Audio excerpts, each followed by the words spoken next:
નમસ્કાર, the orbit affair ચેનલમાં આપનું સ્વાગત છે. આજે 4 ફેબ્રુઆરી કરંટ અફેર ડિસ્કસ કરીશું. 4 ફેબ્રુઆરીને વર્લ્ડ કેન્સર દિવસ તરીકે પણ ઉજવવામાં આવે છે. 4 ફેબ્રુઆરી વર્લ્ડ કેન્સર દિવસ. 1 ફેબ્રુઆરીને ભારતીય રેલવે દિવસ તરીકે પણ ઉજવવામાં આવે છે. 2 ફેબ્રુઆરીને વર્લ્ડ વેટલેન્ડ્સ દિવસ તરીકે ઉજવવામાં આવે છે. 3 ફેબ્રુઆરીને વિશ્વ વકીલ દિવસ તરીકે પણ ઉજવવામાં આવે છે. ટ્રમ્પે ભારત પરની ટેરિફમાં 25%માંથી ઘટાડીને કેટલા ટકા કરવાની જાહેરાત કરી છે? 18%. ડોનાલ્ડ ટ્રમ્પ અમેરિકાના 45માં રાષ્ટ્રપતિ છે.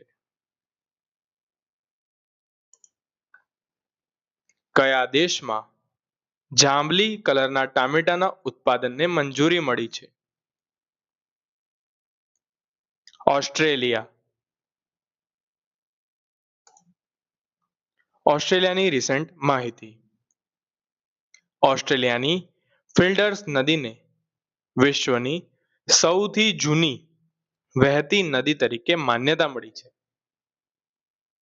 એલિસા હિલીએ આંતરરાષ્ટ્રીય ક્રિકેટના તમામ ફોર્મેટ્સમાંથી નિવૃત્તિ લીધી છે. ઓસ્ટ્રેલિયાએ 21 ડિસેમ્બરના રોજ ચિંતન દિવસ જાહેર કર્યો છે.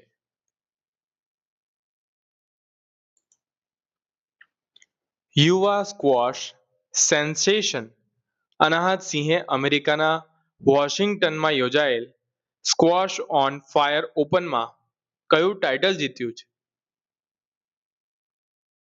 PSA bronze title.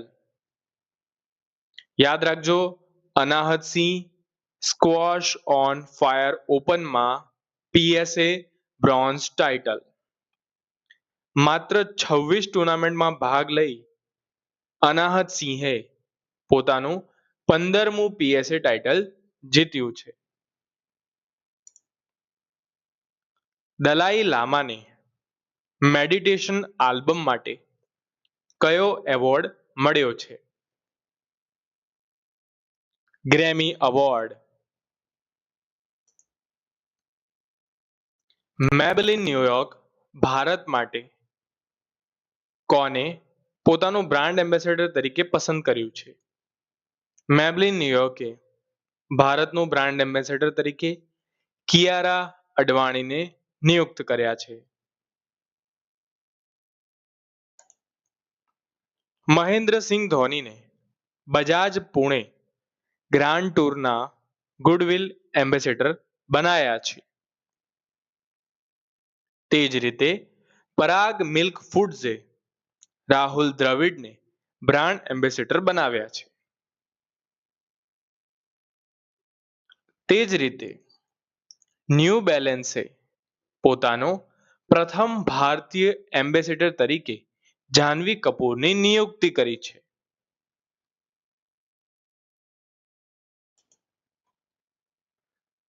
કેરળના ઇડુક્કીમાં નવી શોધાયેલી ઓર્ચિડ પ્રજાતિનું વૈજ્ઞાનિક નામ શું છે? તેનું વૈજ્ઞાનિક નામ છે ડાયપ્લોસેન્ટ્રમ પાપિલોસમ.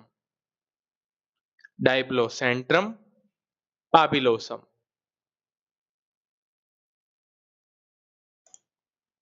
કેરળે સી સિલ્ક સર્ટિલિસને સત્તાવાર રીતે પોતાનું રાજ્ય સૂક્ષ્મજીવ જાહેર કર્યું છે. તેમજ બેસિલસ સબ્ટિલિસને પણ તેમણે પોતાનું રાજ્ય સૂક્ષ્મજીવ જાહેર કર્યું છે.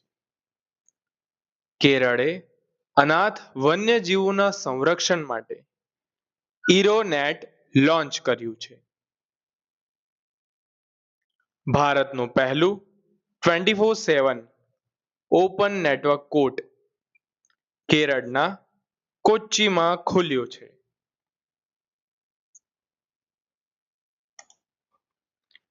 ઈસ્ટર્ન એર કમાન્ડની કપ્તાની કોણે સંભાળી છે? ઈસ્ટર્ન એર કમાન્ડની કપ્તાની ઇન્દરપાલસિંહ વાલિયાએ સંભાળી છે. રિસેન્ટ માહિતી. ઇન્ડસ બેંકના અધ્યક્ષ અને સ્વતંત્ર નિયામક તરીકે અરિતીત ગુપ્તાની નિમણૂક થઈ છે.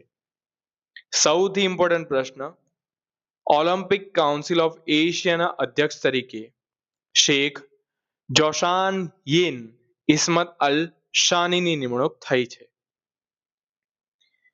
અમેલિયા વોલ્ટરને ભારતીય મહિલા ફૂટબોલ ટીમના કોચ નિયુક્ત કરવામાં આવ્યા છે.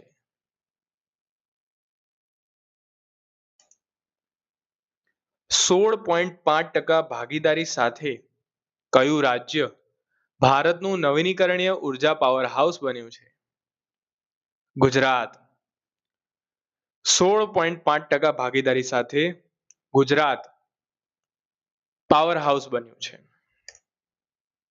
ગુજરાતની રિસેન્ટ માહિતી. ગુજરાત સરકારે નમો લક્ષ્મી યોજના અંતર્ગત પ્રાથમિક શિક્ષણને રૂપિયા 1250 કરોડનું સમર્થન આપ્યું છે.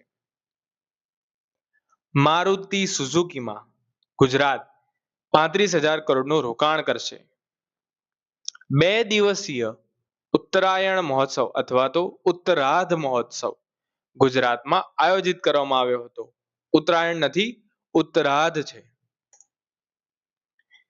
98 દેશોની ભાગીદારી સાથે બિગ કેટ શિખર સંમેલનની મેજબાની કયો દેશ કરી રહ્યો છે? ભારત. ભારત દુનિયાનું સૌથી મોટું 5G સબસ્ક્રાઇબર બેઝ ધરાવતું દેશ બન્યું છે. બ્રિક્સ 2026ની મેજબાની ભારતે કરી.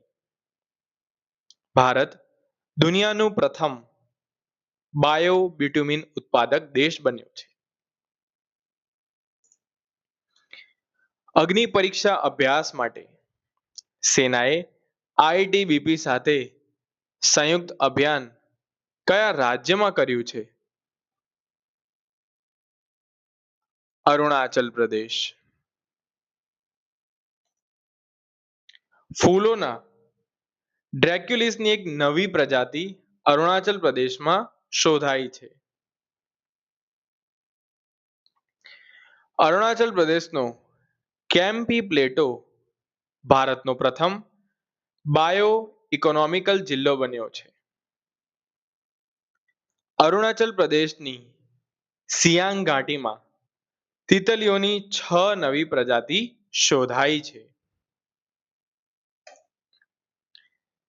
સર્વેશ રંજનને નવા ચીફ જનરલ મેનેજર તરીકે કઈ બેંકમાં નિયુક્ત કરવામાં આવ્યા છે? Union bank of India. Canara bank ખાતાધારકથી વ્યાપારી P2M યુપીઆઈ ચૂકવણી શરૂ કરી છે. આઈડીએફસી ફર્સ્ટ બેંકે 0 4x markup reserve credit card launch કર્યું છે. તેમજ ગૂગલ પેએ એક્સિસ બેંક સાથે ભાગીદારીમાં પોતાનું પ્રથમ ક્રેડિટ કાર્ડ પણ લોન્ચ કર્યું છે.